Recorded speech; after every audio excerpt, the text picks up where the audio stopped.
नमस्कार। ये डेटा क्या कहता है कि एक नए एपिसोड में आप सब लोगों का स्वागत है और साथ ही में दीपावली की बहुत बहुत शुभकामनाएं। आपका अगला वर्ष भी मंगलमय हो, ऐसी हमारी कामना है। अब इधर चारों तरफ चुनाव का माहौल बना हुआ है। जिधर भी देखिए आप YouTube चैनल्स पर उधर उसमें चुनावी विश्लेषण ही आ रहे हैं। तो मैंने ये सोचा कि ये एपिसोड चुनावों से कुछ हटकर मैं आपको कुछ डेटा दिखाऊं। ये जो आज का टॉपिक है मेरे एपिसोड का, ये जीएसटी के बारे में है, हमारे देश में बढ़ती हुई जीएसटी। और ये एक डिस्कशन बना हुआ है चारों तरफ। जो भक्त लोग हैं वो ये कहते हैं कि क्योंकि हमारी जीएसटी लगातार मंथ आफ्टर मंथ, महीने दर महीने बढ़ती जा रही है, इसलिए हमारी अर्थव्यवस्था बहुत अच्छी है, देश उन्नति कर रहा है, चारों तरफ खुशहाली का माहौल है। और दूसरी तरफ अभी 2-3 दिन पहले मोदी जी ने एक चुनावी रैली के अंदर एकदम से, जिसे अंग्रेजी में कहते हैं आउट ऑफ द ब्लू, ये अनाउंसमेंट कर दिया कि ये 80 करोड़ लोगों को फ्री राशन अगले 5 सालों तक दिया जाएगा। तो ये तभी जरूरी होता है जब एक पॉपुलेशन का, जनसंख्या का एक तबका हो, एक सेक्शन हो जो इतना डिस्ट्रेस में हो कि उनके लिए खाने के लिए भी पैसे नहीं बचते हैं। और साथ में मोदी जी ने ये भी कहा कि वे किसी को भी देश में भूखा नहीं सोने देंगे। तो क्या एक तरफ भुखमरी है और दूसरी तरफ हमारी अर्थव्यवस्था जो जीएसटी के माध्यम से दिखाई जा रही है वो बढ़ती जा रही है। तो इसी के बारे में आज का डिस्कशन है। आप लोगों को शायद याद होगा कि 1 साल पहले तक हमारी फाइनेंस मिनिस्टर निर्मला सीतारामन हर महीने टीवी पर आकर ये कहती थी कि इस महीने हमारा रिकॉर्ड जीएसटी कलेक्शन हुआ है। ये सिलसिला 2021-22 में चलता रहा और 2022 के मिडिल तक भी ये चलता रहा।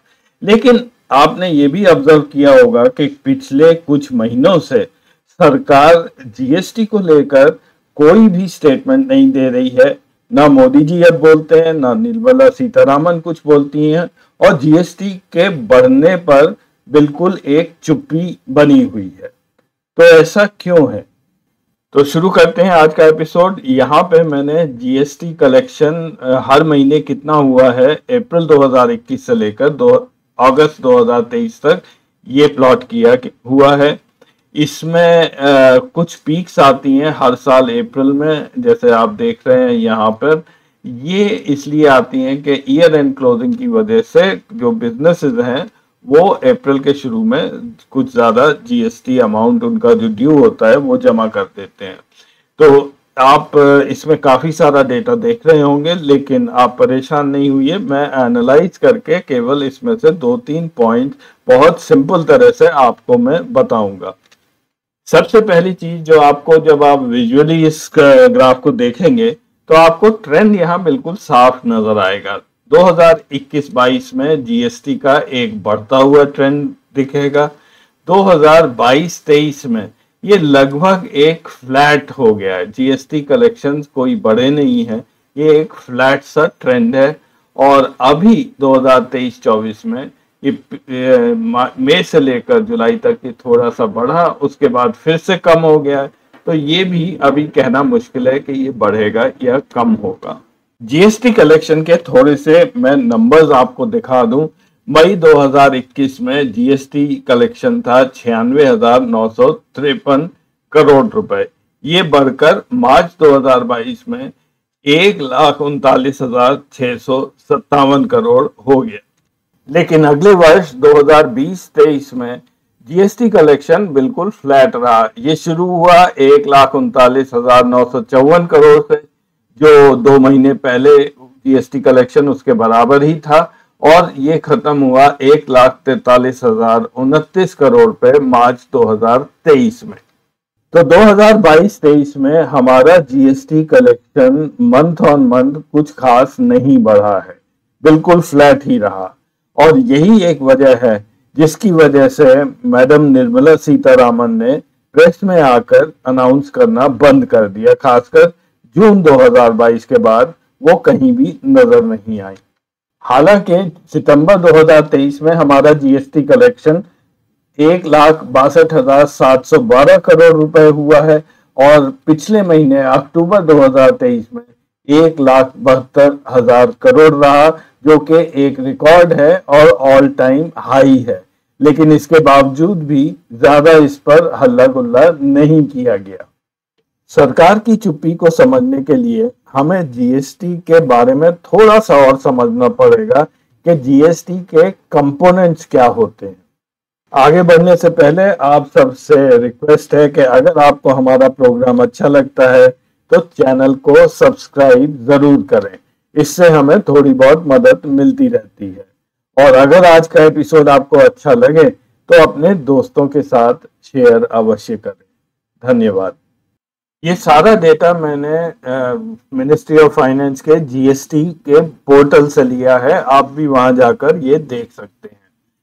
जीएसटी में दो कंपोनेंट्स होते हैं, एक है डोमेस्टिक जीएसटी यानी कि जो घरेलू बिजनेसेस हैं उस पर जो जीएसटी आता है, वो उसके 4 कंपोनेंट्स होते हैं, central GST, state GST, inter state GST और सेस।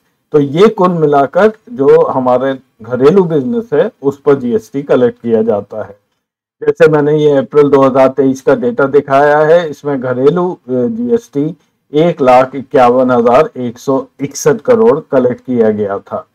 उसके बाद एक और कंपोनेंट आता है जो आईजीएसटी ऑन इम्पोर्ट्स, यानी कि हम जो इंपोर्ट करते हैं सामान उस पर जो जीएसटी लगाया जाता है, वो अप्रैल 2023 में था 34,972 करोड़। इन दोनों को ऐड करके टोटल जीएसटी आता है 1,86,133 करोड़ रुपए।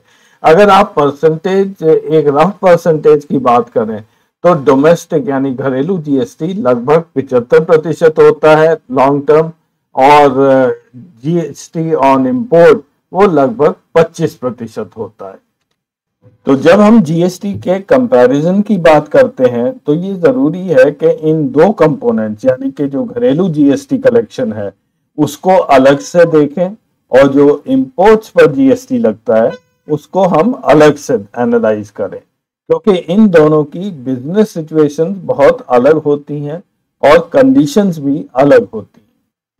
अब यहाँ पे मैं एक छोटा सा डाइवर्जन ले रहा हूँ और मैं बात करूंगा डोमेस्टिक जीएसटी यानी कि घरेलू जीएसटी के एक कंपोनेंट के बारे में जिसे कहते हैं सेस।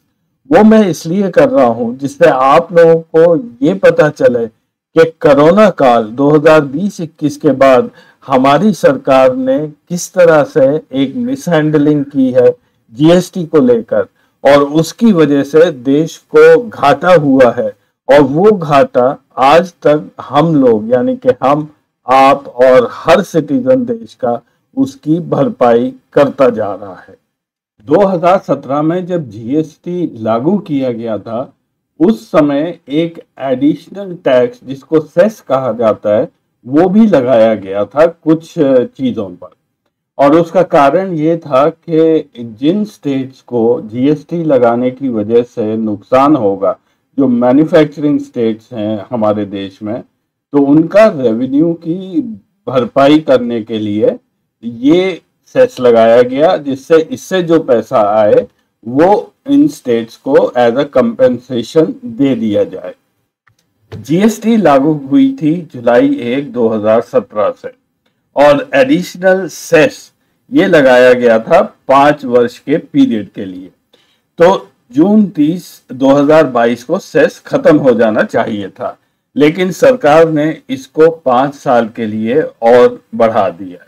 क्योंकि जीएसटी कानून इतनी जल्दबाजी में सरकार ने उस समय लगाया था कि ये सेस डिस्ट्रीब्यूट करने के फॉर्मूले पर कोई ज्यादा ध्यान नहीं दिया गया, और ये फॉर्मूला इतना खराब था कि उसमें एक फिक्स्ड अमाउंट स्टेट्स को देना था इर्रिस्पेक्टिव ऑफ उनका जीएसटी रेवेन्यू कितना है।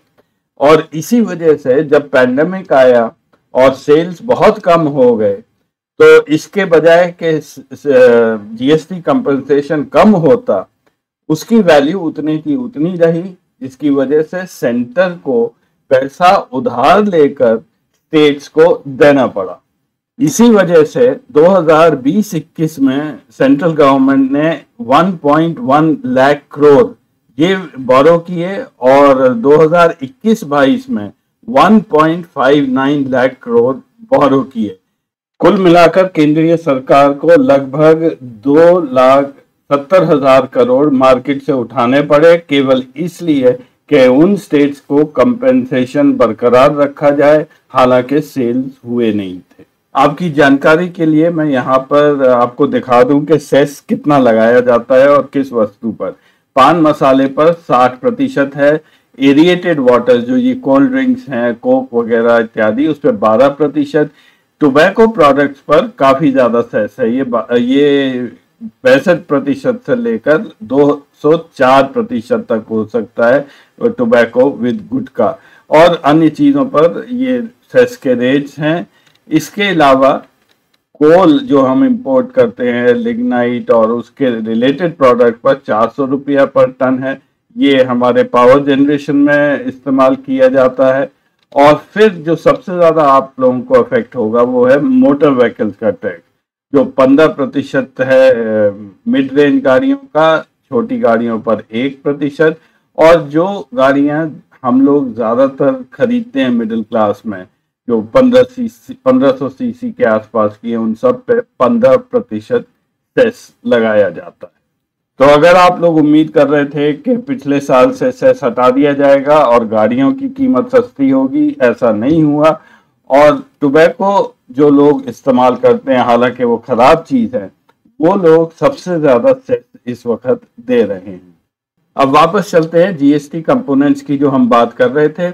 इस ग्राफ में इंपोर्ट्स जीएसटी अलग कलर में है, ब्राउन कलर में, और डोमेस्टिक यानी कि घरेलू बिजनेस पर जो जीएसटी है वो नीले रंग में है। ये एरोज जो आप देख रहे हैं ये ट्रेंड दिखाता है, जो मैंने पहले बात की थी, ये बढ़ता हुआ ट्रेंड है, ये ऑलमोस्ट फ्लैट ट्रेंड है, और यहाँ पर पहले 2023 में पहले 4 महीने में ये ऊपर गया और फिर ये नीचे आया है। और डोमेस्टिक अगर आप ट्रेंड देखेंगे तो यहाँ पे डोमेस्टिक जीएसटी भी बढ़ा है, और 2022-23 में ये ट्रेंड नीचे को आया है, कम हुआ है उस वर्ष, और 2023 के पहले 5 महीनों में ये वैसा ही ट्रेंड है जैसा कि इंपोर्ट्स दिखा रहे हैं, पहले ऊपर गया और फिर नीचे आया। तो शायद आप लोग समझ गए होंगे कि क्या चल रहा है। जीएसटी हमारे देश में उसका उतार चढ़ाव हमारे इंपोर्ट्स पर निर्भर है। इंपोर्ट्स और घरेलू बिजनेस के जीएसटी में सीधा सीधा संबंध है। जब इंपोर्ट्स बढ़ते हैं तो लोकल जीएसटी भी बढ़ता है, ये बिल्कुल साफ है। 2021-22 एक स्पेशल साल था क्योंकि ये रिकवरी का ईयर था। इस समय कोरोना की दूसरी वेव खत्म हुई थी और हमारी इकोनॉमी रिकवर कर रही थी। 2022-23 एक नॉर्मल ईयर था, जब इंपोर्ट्स कम हुए तो यहाँ जीएसटी कम हो गया, जब ये बढ़ा जीएसटी तो जब आईजीएसटी बढ़ा तो जीएसटी भी बढ़ गया। इस वर्ष 23-24 में अभी से केवल 5 महीने का डेटा आया है, ये देखना पड़ेगा ये ट्रेंड्स कैसे हैं। तो ग्रोथ रेट आप जीएसटी की देखेंगे, जो डोमेस्टिक बिजनेस है वो पिछले 2 सालों में 19.4% से बढ़ा है। 2021-22 और 22-23 का मैंने एनालिसिस किया है, इन 2 सालों का ये एवरेज पर मंथ यहाँ पर दिया हुआ है। उसके बाद इंपोर्ट्स पर जो जीएसटी है उसकी ग्रोथ 25% रही है, एवरेज पर मंथ इधर दिया हुआ है। और टोटल ग्रोथ अगर इन दोनों को जोड़ दें तो लगभग 21% जीएसटी कलेक्शन ग्रो किया है इन 2 सालों में, एवरेज जीएसटी पर मंथ इधर मैंने दी हुई है। तो यहां तक तो ठीक था, देखने में सुनने में ये आंकड़े बहुत अच्छे लग रहे हैं, लेकिन अब प्रॉब्लम कहाँ है वो जरा सा देख लीजिए। घरेलू बिजनेस में ये 19% जीएसटी कलेक्शन में ग्रोथ कहाँ से आई? उसका मेन रीजन था इन्फ्लेशन। ध्यान दीजिए 21-22 के फिगर्स का, होलसेल प्राइस में जो इन्फ्लेशन रहा है वो 10% से ऊपर रहा है, या हालांकि ज्यादातर पीरियड में ये 12, 13, 15% तक भी रहा है। और इसी बीच रिटेल इन्फ्लेशन वो लगभग 6.5 से 7% के बीच में रहा है। तो कुल मिलाकर अगर आप इन दोनों को कंबाइन कर दें तो जीएसटी ग्रोथ में जो बढ़त है उसका एक मेन कारण इन्फ्लेशन था। और ये मेरी अंतिम स्लाइड है, ये इंपोर्ट्स के बारे में है। अगर हमारे इंपोर्ट्स ज्यादा होते हैं तो उसमें देश की मुश्किलें क्यों बढ़ जाती हैं? वो इसलिए बढ़ती हैं कि जब भी हम इंपोर्ट कर रहे हैं हमारा घाटा बढ़ जाता है। 22-23 में हमारा घाटा इंपोर्ट्स में $263 बिलियन था। पहले 5 महीने में हमारा घाटा लगभग $100 बिलियन हो चुका है। तो पीयूष गोयल जी जब कहते हैं कि हमारे एक्सपोर्ट और इंपोर्ट टारगेट हमने मीट कर लिए, वो एक कॉस्ट पर आ रहे हैं, they are coming at a cost. और केवल यही नहीं कि ये इंपोर्ट्स जो हमारे लिए अच्छे नहीं हैं, हमारे इंपोर्ट्स में ग्रोथ का एक बहुत बड़ा कारण रहा है एक्सचेंज रेट। हमारे रुपए की वैल्यू गिरती गई है, उस वजह से लगभग 7.7% प्राइसेस केवल एक्सचेंज रेट की वजह से बढ़ी है। वर्ल्ड इन्फ्लेशन 5% था, तो 12 से 13% जो ग्रोथ थी वो सिर्फ रुपए की कीमत और वर्ल्ड इन्फ्लेशन की वजह से हुई है। तो दोस्तों ये थी जीएसटी की कहानी। समरी में यही है, 21-22 इसलिए बढ़ा था कि कोरोना रिकवरी पीरियड था। 22-23 में कोई डोमेस्टिक ग्रोथ जीएसटी में हुई नहीं है, केवल इन्फ्लेशनरी ग्रोथ हुई है। ये साल पहले 5 महीने में भी ट्रेंड पिछले जैसा ही है, लेकिन साल के अंत में ये देखेंगे। तो आज के एपिसोड में बस इतना ही। अगले हफ्ते फिर मिलेंगे कुछ नया डेटा लेकर। तब तक के लिए नमस्कार।